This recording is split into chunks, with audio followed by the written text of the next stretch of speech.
Write a circular letter from Messrs. Quality Detergents Limited, Hyderabad, to their sales representatives in Andhra Pradesh stating that their detergent soaps have of late shown declining trend in market causing concern. While there is heavy competition from their manufacturers, there is no appreciable reason for such a sudden fluctuation in sales. Ask them to contact dealers, conduct survey and suggest measures for arresting further decline. If any dealers are found selling at escalated prices, a list of such dealers may be sent immediately so that suitable action could be taken against them. Consequent to electrification of Vijayawada Balharsa broad gauge line, diesel engines will go off the rails and electric locomotives take their place.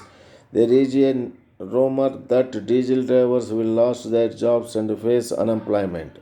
Draft a representation from the Secretary, Railway Employees Federation Secunderabad, to the General Manager, South Central Railway, stating that retrenchment is a retrograde step when government policy is to generate more employment, that after putting considerable service it is difficult to secure alternative employment, and request for imparting training to existing diesel drivers to run electric engines. You are an unemployment graduate mechanical engineer. Despite best efforts, you could not secure employment.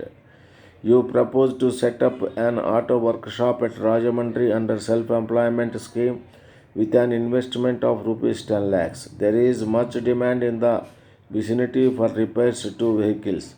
You propose to employ two qualified machines to assist you in running the workshop. The Industrial Infrastructure Corporation agreed to assist you in procuring required machinery.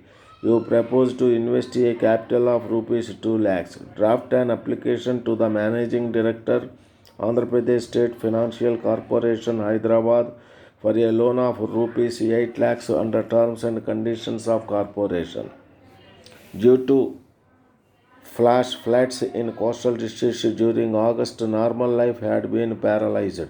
People had to move to safer places for over a fortnight to escape flood fury and save their lives. Consequently, students appearing for supplementary examinations could not pursue their studies.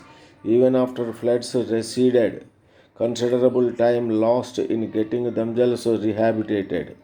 Draft a representation to Registrar Andhra University, Voltaire, requesting postponement of supplementary examinations up to second week of November 1989. The fair price shop dealer of your locality not issuing essential commodities on the plea that supplies have not been released by Civil Supplies Department. The dealer opens the fair price shop lately and closed the same too early. Discreet enquiries made revealed that he is indulging in selling rationed articles in black market, depriving legitimate ration card holders. Draft a letter to Chief Rationing Officer, Hyderabad, to hold a surprise visit, seize account books, hold an enquiry and cancel his dealership. Also request to attach your nation ration card to another fair price shop nearby. My dear fellow citizens, during the last few days I have traveled extensively and paid visits to a number of places throughout the country. First of all, I had gone to some forward areas in the western sector where I found the Jawans of the army and the air force in excellent spirits and keeping fit. In some other parts, I saw lakhs and lakhs of people with confidence in their faces and a new vision in their eyes. When, after the Chinese aggression 3 years ago, we started celebrating National Solidarity Day on 20th October, we had set ourselves an objective. The country today presents an inspiring picture. The nation's solidarity has been demonstrated to the whole world. There is a spontaneous new will to make good in all directions. We are still in the midst of an emergency and may well have to live with it for some more time to come. We must therefore take a long term view of things and look into all aspects. On the occasion of this year's Solidarity Day, which is to be observed tomorrow, let us resolved and determined to give practical shape to the keen desire of the people, so evident everywhere, to be self reliant. In all humility, I would like to caution you that Solidarity Day is not a day for enjoying. On the other hand, we have to take stock of the supreme sacrifices made by our great leaders during the struggle for independence. We have to ponder over our gains, losses, and weaknesses. I would also like to take this opportunity to remind you that self reliance does not mean that we must have everything that we need. No country in this world is self sufficient in all respects. By and large, self reliance is an attitude of mind.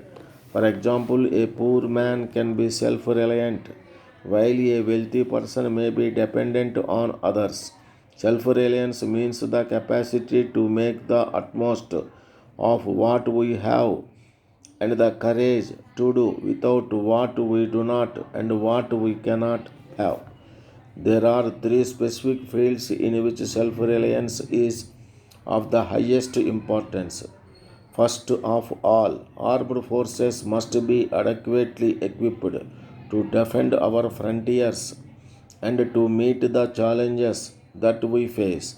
Our defense industries have therefore to be developed further at an accelerated speed. Next comes the question of self sufficiency in food grains, about which I spoke to you only a few days ago. The farmers seem to realize their responsibility, and their response is heartening and gratifying. In the context of the present day situation, we will have to do a lot more things ourselves than we have been doing so far. No doubt we should ever remain grateful to those who extend us a helping hand, or I shall put, in other words, the hand of cooperation. At the same time, we must be ready to stand on our own feet, not in some distant future, but here and now. The vital questions which we must ask ourselves is, what can we do to generate through our own efforts the resources we need for our development and defense preparedness? These resources have to come out of what we produce. A good proportion of it has to be set aside for current consumption. If we want to hasten the attainment of self reliance, we have, in other words, to produce more and consume less. I am aware of the fact that it is not very easy for us, whose levels of income are quite low, to think in terms of cutting down the consumption.